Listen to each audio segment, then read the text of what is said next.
Okay, welcome back to the BSN channel. Today's a very hot day. My brother's in the room. Say hello. Hello. My mom's in the kitchen. Making, you know, So what's making us a sandwich. No, I'm So joking. what are you talking about today then? It's a joke. It's a joke. What are you talking about today? It's a joke. Tell me. What we're talking about is the good and bad things about visiting Ghana. So And can I ask the questions? I don't know if they can hear you from there. Alright, let me ask you one. Yeah. Yeah. But speak. You have to say it very loud. Alright. What do you not like about Ghana? I'd rather talk about the good things about Ghana because, I don't want to start off with the bad thing. There's not a lot of bad things about Ghana. There's more good things about Ghana than there is bad things. No, the only bad thing for me is weather. Yeah, but if you like hot, humid weather, you like Ghana. No, that's pretty much it. It's just the weather. And when you go up to the north, it's more dry, so it's a bit different. Alright, I'll start off with a good thing about Ghana. A good thing you notice about Ghana is, well, the weather. Peace. That's not good. The weather is fantastic. When you go to the north, it's more dry. You go to the center or the southern Ghana, it's more humid. You won't be cold. You won't need to wear a coat. It might need a umbrella. Yeah, I'm not gonna lie about that, because wet season, it does rain. For me, wet season is the best season. It's not too hot. When you ask the people, they like the wet season because it's more cool. It's not as hot as it is in dry season. So around Easter time, it's hot. From December to Easter time is crazy hot. But I like that time because, in the Easter time, what you don't know is everyone in Accra goes to the beach. Everyone is in the beach. Like, you go to Labadi, La, Nungwa, Teshi, wherever. Everyone's along the beach. And it's a great brotherly, sisterly experience. You go there.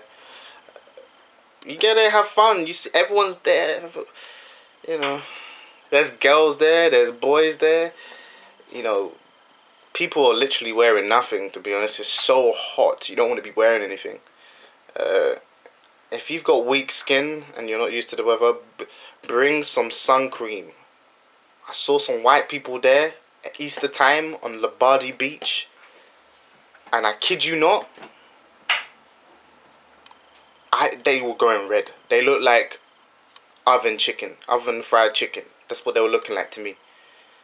I felt like telling them, "Yo, get out of the sun. This is not sunbathing weather. This is like cancer, skin cancer weather. Don't mess around with it, okay?" The native people in Ghana try and find some shade during the day. Like, don't mess around with it. The bad thing about going there is look out for thieves. There's not a lot of thieves, but there's thieves there. There's thieves wherever you go in this world. So watch out for thieves. Make sure you're always with your handbag if you're going Easter time, in Labadi Beach. You know what? Wherever you go, make sure your belongings are there. You don't make sure your pockets are not too loose. Make sure you always have something close to you. You can feel it in you. Watch out. Try not to look too much like a tourist. If it's too hot, wear sandals. Wear some shorts. Just wear a shirt. Another good thing about Ghana is it's one of the most friendliest countries. Some people ask me, "Oh, it's not safe for white people." No, it's the total opposite. It's safe for everyone. Everyone. It doesn't matter who you are. It's safe for you to come to Ghana.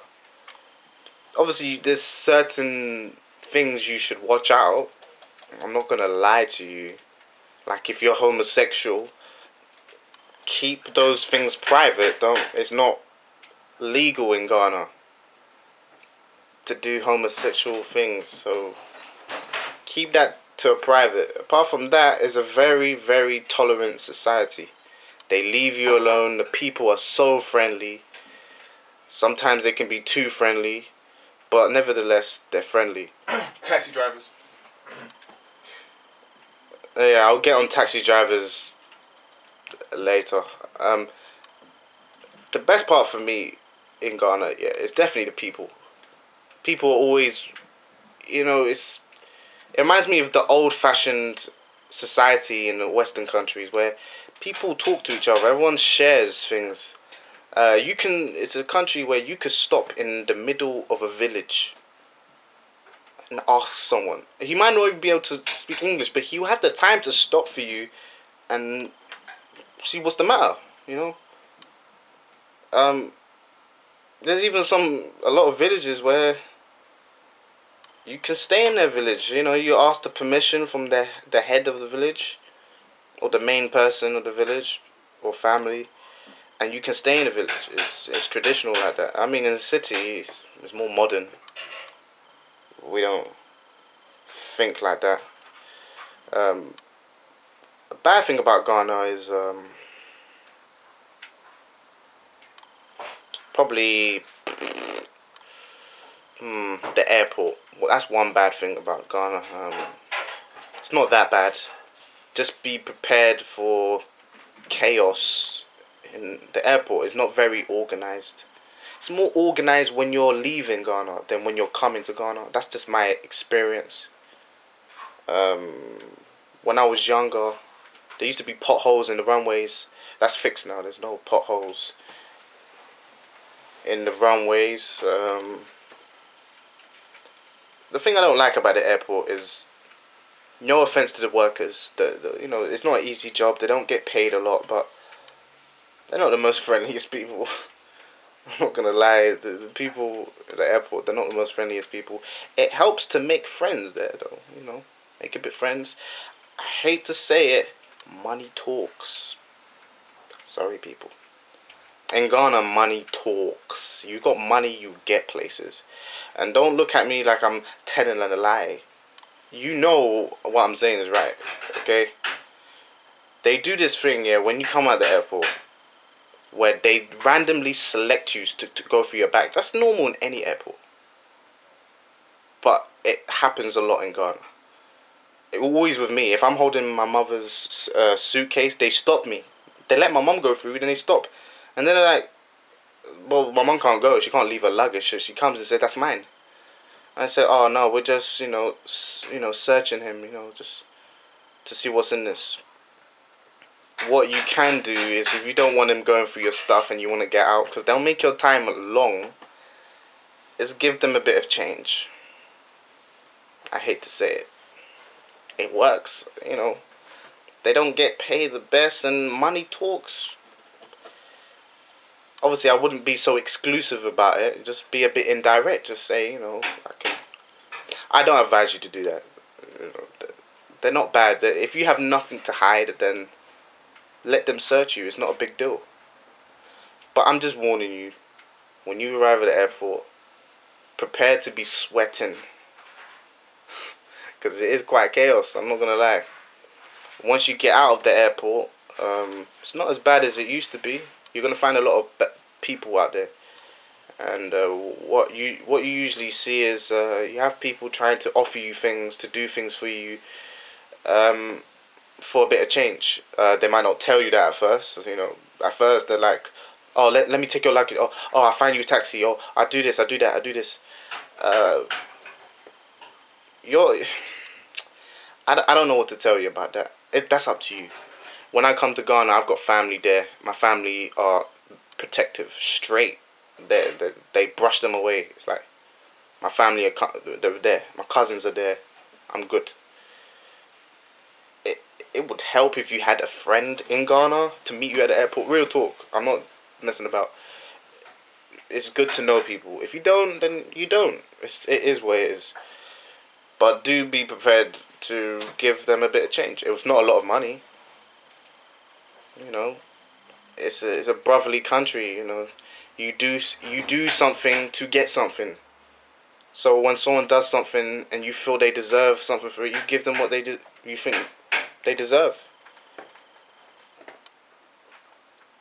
That's not particularly a bad thing, not to me anyway, because it's not a dangerous country. Like if you just say to them, "Look, leave me alone. I just want to be on my own," they'll leave you alone. There's nothing to worry about in Ghana unless you steal something. Do not steal anything in Ghana. I've seen robbers literally get beaten to death. So don't steal anything in West African countries.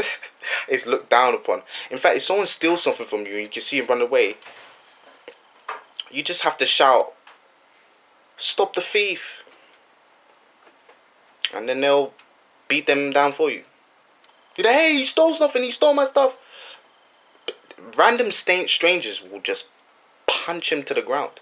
It's looked down upon. Like, it's a country where we don't beg. We don't beg and we don't steal things. We help each other as a very brotherly nation. Okay, let's get back to the good part of Ghana. Obviously my favorite part is the food. Every different region has their own specialty. Yeah, just go to every part, every region, every capital, every different little villages. They have their own delicacy, their own little culture, their own story, many histories. It's very interesting. Ghana is a very interesting country, and it's not just one part to it. We've got waterfalls, we've got national parks, we've got museums full of history, rich full of history. We've got gold, the gold mines, and Accra looks very modern, so you can see modern places, or you can go to Kumasi, which is a bit more traditional, old buildings.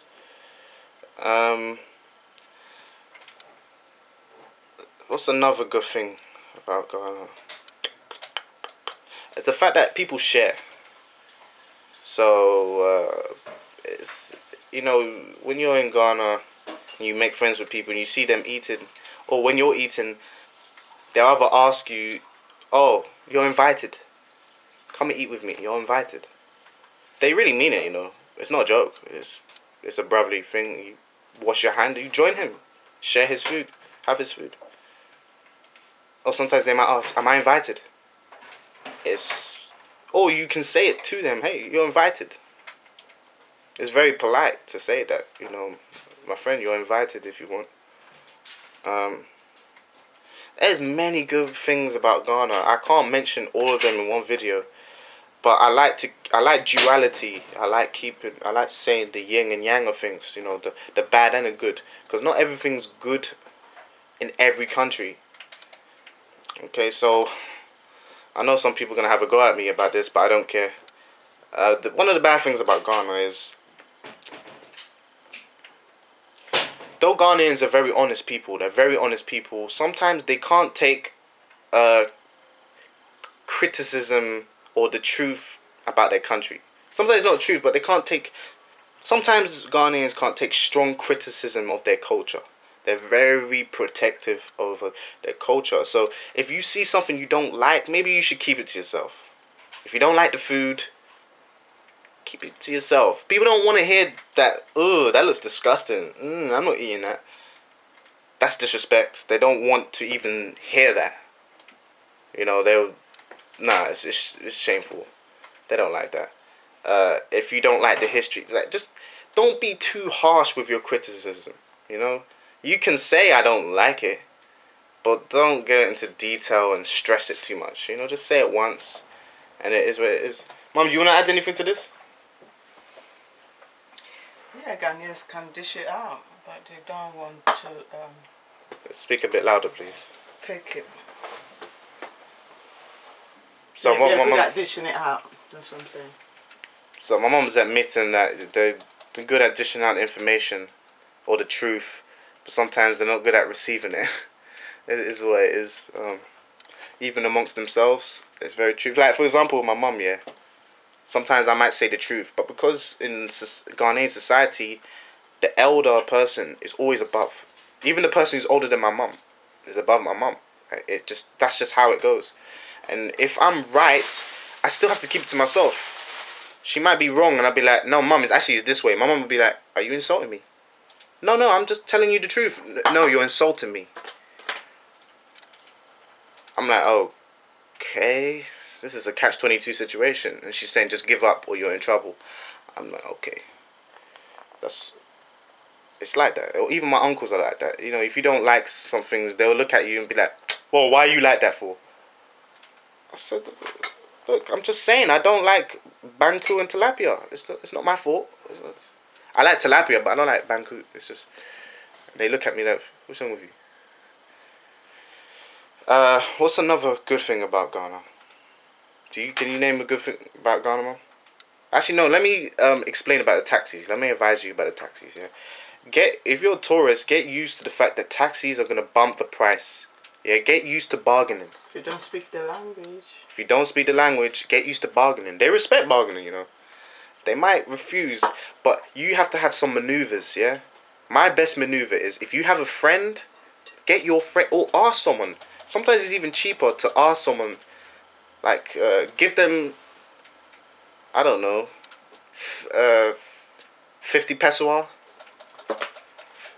50 pesoa or 1 cedi. To, like, ask a person, can you call a taxi for me because it'd be cheaper. You know, just give them 50 pesoa or 1 cedi. You know, it'd be cheaper than the actual taxi fare.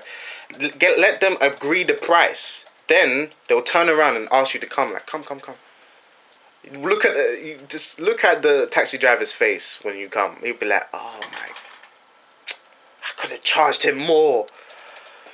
That's a good one. Another one is you ask for the price. He gives you a price. You half the price automatically. He says 12 cedis. Say 6.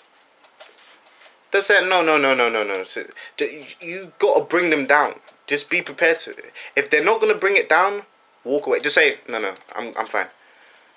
Then they'll either drive off or they'll be like, oh, okay, all right. Let's talk. Let's talk. Or just get in the car. 6. I'll deal with 6. Just learn how to bargain. Same when you're in a shop. Just bargain. But unless you're with a friend and they tell you, no, that's the normal price. Me, do you know what I do when I'm alone in Ghana? Yeah, I take chotra. They can't bargain me with chotra. I'll just ask the person next to me, how much did you pay for that? Yeah, man. You can't. People laugh when they see me in chotra. Like, what's this guy? What's this Obroni doing in chotra? Bruni. They don't call me Bibini Brony. They call me Bronny. That's what it is. In this country, they call me a black man. I go to Ghana, they call me Obroni. Okay, another thing, yeah, is you're going to hear Obroni a lot, yeah? And I know a lot of people say it means white man. Yeah, that's what it locally means.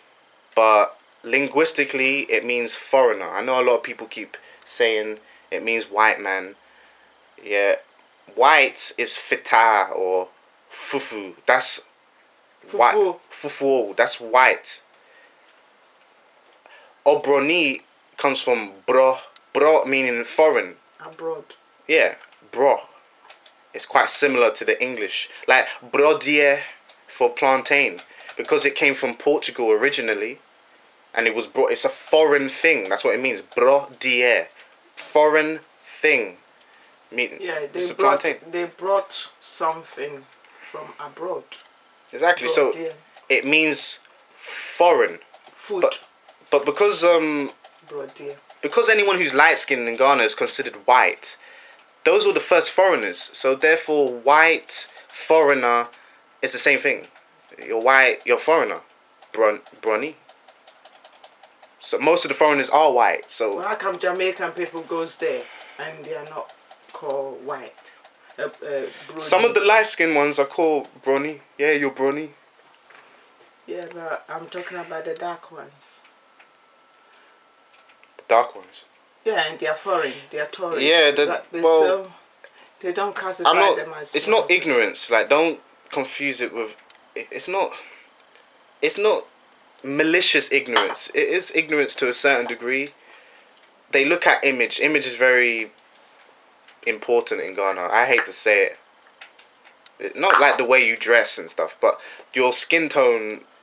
There's a big difference. Like, if you're light skinned, you're gonna be called Brony. That's just how it is. If you're dark skinned, they don't probably won't call you that. They might call you that based on how you dress. They'll look at how you dress. You dress like a rich man, and then they hear you speak. Then they'll be like, "Oh, he's Obroni." But sometimes they might not call you that. It depends how they are. Not everyone's the same. Yeah, and then My mom's putting her hand up. You can speak.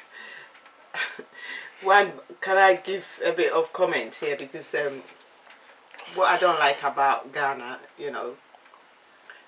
the hotel Yeah, price. but like The hotel price. The hotel price is so bad, it makes Ghanaians don't even feel like living. Going there at all on holiday, especially the one who hasn't got a place to stay. You have to book in a hotel, and so you become like a foreigner, and the prices in a hotel is a lot. For example, somewhere like Golden Tulip, one standard room, you're talking about $300, $400 a day. So if it's $400 a day, and then an average,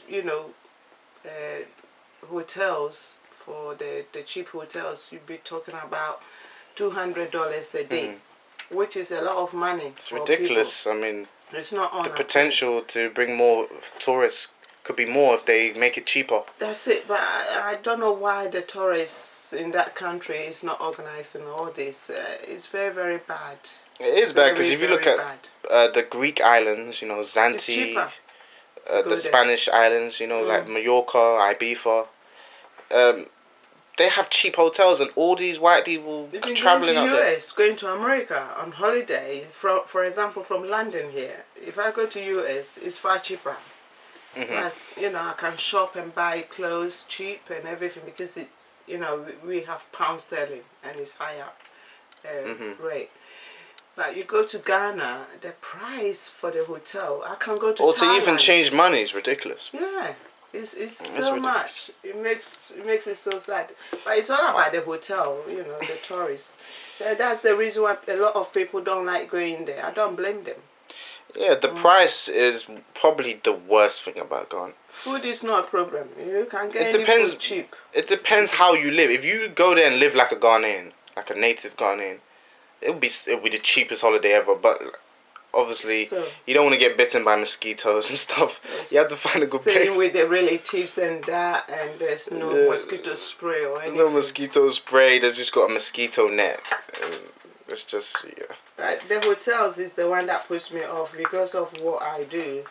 I stay in a hotel a lot, and just about to finish my house now. So come Christmas, yeah. Once you have a house, it's very cheap bye.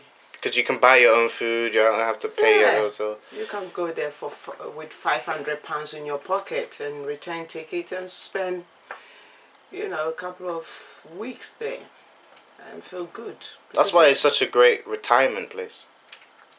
Not really.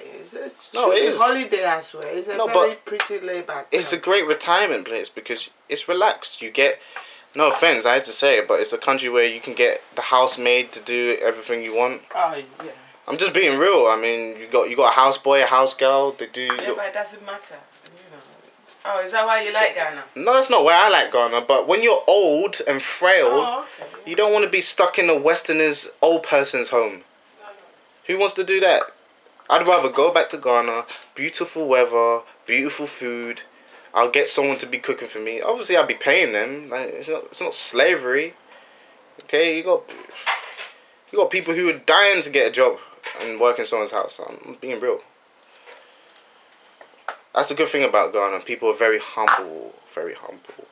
And if you're bringing your children to Ghana, it's best to warn them that if you're not humble, your children will get humbled. Be humble or become humble. There's no middle ground. I remember the first time I got punished by a complete stranger. It's normal. Okay, respect your elders. They respect, even, people who are a bit quiet.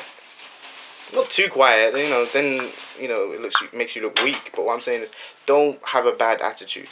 Seem open-minded and humble. People, they like that. Seriously, I'm not gonna lie to you. Ghana's so safe. I can't explain how safe Ghana is. Obviously, take precautions, like watch your belongings and stuff. But apart from that, it's so safe and calm. You can talk to anybody. It's so friendly. I can't. Not everyone's friendly. Like someone might be grumpy. Someone might have died in his family, or he might be an evil person. You don't know, but the majority of Ghanaians are friendly people. They love open-minded people. People who come to accept the culture, to learn new things. Good thing about Ghanaians is they like to teach you. You want to learn about the culture? They'll give you the time. Oh, you want to know about this village? Oh, okay. Blah blah blah blah blah blah blah. Unless they can't speak English, then it's a bit hard. The best thing is the people and the land. The land and the people is the best thing about Ghana. The land is rich of vegetation. It has so much history. Yeah, my mum closed the door. Next door neighbour's doing his lawn. What's another thing I want to speak about, Ghana? Is there anything I've missed?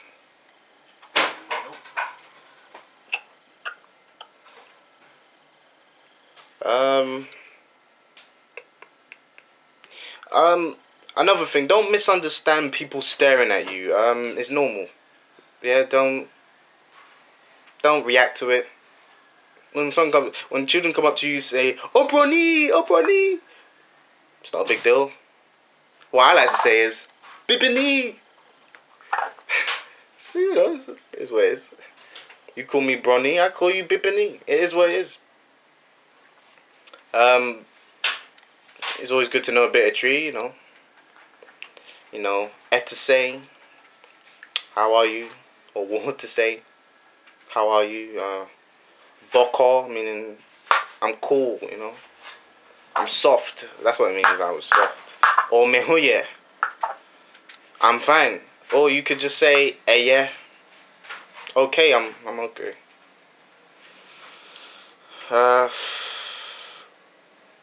If you wanted to say I want is mipese, and then you carry on and say I want, blah blah blah. Some things like stop is jai. Or if you want to say it politely, you say mipaucho jai. Mipaucho means stop. No, sorry, it means please. It doesn't literally mean please, but it's such a the languages in Ghana. I'm speaking tree, so tree is a very, very idiomatic. I said idiomatic, not idiotic. Okay, idiomatic and expressive language. Okay, so it's very metaphorical. Everything isn't said directly. Okay. What's the other things?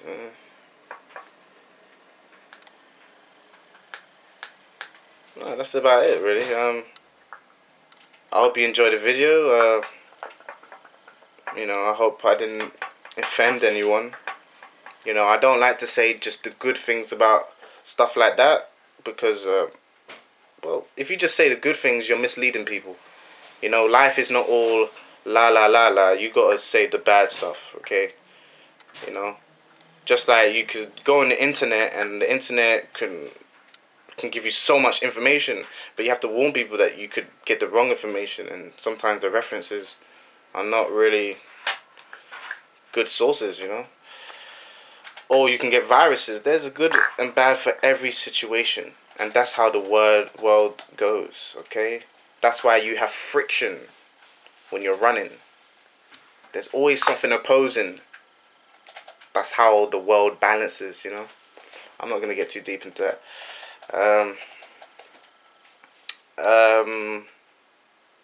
Another thing, if you're atheist, you don't have to keep it to yourself, but I'd keep it to yourself very religious country. Whether Islam or Christianity, they take it. But anyway, this is getting too long, so hope you enjoyed the video.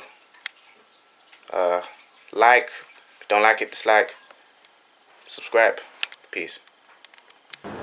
So it was very strategic. I mean, it's too much. I can't talk about the whole Asante history because there's too much. But the bit that I want to know is the pomposity of the Ashanti.